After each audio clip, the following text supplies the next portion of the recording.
10 ವರ್ಷ ಆಡಳಿತ ಬಳಿಕ ಅಭಿವೃದ್ಧಿ ಸಾಧನೆ ಆಧರಿಸಿ ಪ್ರಧಾನಿ ಮೋದಿ ಮತ ಕೇಳುತ್ತಾರೆ ಎಂದು ಕೊಂಡಿದ್ದೆವು. ಆದರೆ ಅವರು ಈಗಲೂ ಹಿಂದೂ ಮುಸ್ಲಿಂ ಮೀಸಲಾತಿ ವಿಚಾರಗಳನ್ನೇ ಮಾತನಾಡುತ್ತಿದ್ದಾರೆ. ಕಾಂಗ್ರೆಸ್ ನಾಯಕರ ಟೀಕೆ ಮುಂದುವರಿಸಿದ್ದಾರೆ. 2019ರಲ್ಲಿ ಸಿದ್ಧಪಡಿಸಿದ ಭಾಷಣವನ್ನೇ 2024ರಲ್ಲಿ ಮೋದಿ ಓದುತ್ತಿದ್ದಾರೆ. 2020ರಲ್ಲಿ ಮಾಧ್ಯಮ ಸಂದರ್ಶನ ವೇಳೆ ಪ್ರಧಾನಿ ಮೋದಿ ಮುಸ್ಲಿಮರು ಹಿಂದುಳಿದ ವರ್ಗಕ್ಕೆ ಸೇರಿದರೆಂಬ ಕಾರಣಕ್ಕೆ ಗುಜರಾತ್, ಮಧ್ಯಪ್ರದೇಶದಲ್ಲಿ ತಮ್ಮ ಪಕ್ಷದ ಸರ್ಕಾರ ಮೀಸಲಾತಿ ನೀಡಿದೆ ಎಂದಿದ್ದರು. ಅದನ್ನು ಮರೆತಂತೆ ಈಗ ಬೇರೆಯದ್ದೇ ಮಾತನಾಡುತ್ತಿದ್ದಾರೆ ಎಂದು ಸುಪ್ರಿಯಾ ಶ್ರೀನೇತ್ ಕಾಂಗ್ರೆಸ್ ನಾಯಕಿ ಹೇಳ್ತಾರೆ. ಔಟ್ ಜಿಹಾದ್ ಬಗ್ಗೆ ಮಾತನಾಡಿದ ಭಾರತದಲ್ಲಿನ ಶ್ರೇಷ್ಠ ಪ್ರಜಾಪ್ರಭುತ್ವವನ್ನೇ ಹಾಳುಗೆಡವಲು ಯತ್ನಿಸುತ್ತಿದ್ದಾರೆ. ಭಾರತ್ ಖಂಡದ ಈ ನೆಲ ಭಗವಾನ್ ಶ್ರೀರಾಮ ಮತ್ತು ಶ್ರೀಕೃಷ್ಣನಿಗೆ ಪರಮಾತ್ಮನಿಗೆ ಸೇರಿದ್ದು ಎಂಬುದನ್ನು ಯಾರೂ ಮರೆಯಬಾರದು.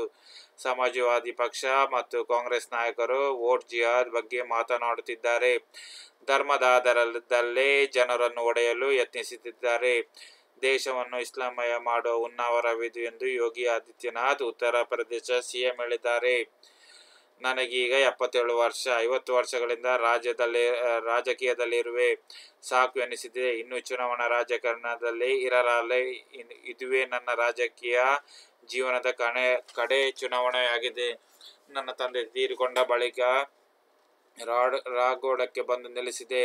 ಪಟ್ಟಣದ ವರ್ತಕ ಕಸ್ತೂರಿ ಚಂದ್ ಕಟಾರಿ ಅವರ ಸಲಹೆಯಂತೆ ರಾಜಕೀಯ ಪ್ರವೇಶಿಸಿದೆ. ಇಲ್ಲಿಗೆ ರಾಜಕೀಯ ಪಯಣ ಸಾಕು ಎನಿಸಿದೆ. ಈ ಬಾರಿ ಎಷ್ಟು ಬಹುಮತಗಳಿಂದ ಗೆಲ್ಲಿಸುತ್ತೀರಾ ಎಂಬುದು ನನ್ನ ಪ್ರಶ್ನೆ ಎಂದು ದಿಗ್ವಿಜಯ್ ಸಿಂಗ್ ಕಾಂಗ್ರೆಸ್ ಮುಖಂಡ ಹೇಳಿದ್ದಾರೆ.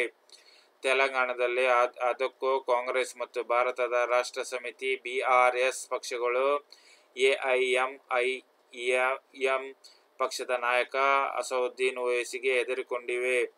ರಾಜಕಾರಣದ ದಾಳಿಯಿಂದ ತೆಲಂಗಾಣವನ್ನು BRS ರಕ್ಷಿಸಬಲ್ಲದೇ ಇಲ್ಲ.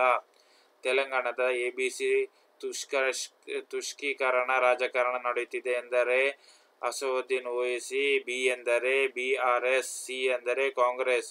ಒಬ್ಬ ಓವೈಸಿಗೆ ಭಯ ಬೀಳುವ ಕಾಂಗ್ರೆಸ್ ಅದು ಹೇಗೆ ತೆಲಂಗಾಣ ರಾಜ್ಯವನ್ನು ಅಭಿವೃದ್ಧಿ ಮಾಡಲಿದೆ? ತೆಲಂಗಾಣ ಅಭಿವೃದ್ಧಿಗೆ ಬಿಜೆಪಿಯಿಂದ ಮಾತ್ರ ಸಾಧ್ಯ ಎಂದು ಅಮಿತ್ ಶಾ ಕೇಂದ್ರ ಸಚಿವರು ಹೇಳಿದ್ದಾರೆ. ನಿಮಗೆ ಈ ಚುನಾವಣೆ ವಿಡಿಯೋ ಲೈಕ್ ಆದರೆ ನನ್ನ ಚಾನಲ್ ಅನ್ನು ಸಬ್ಸ್ಕ್ರೈಬ್ ಮಾಡುವುದನ್ನು ಮರೆಯಬೇಡಿ.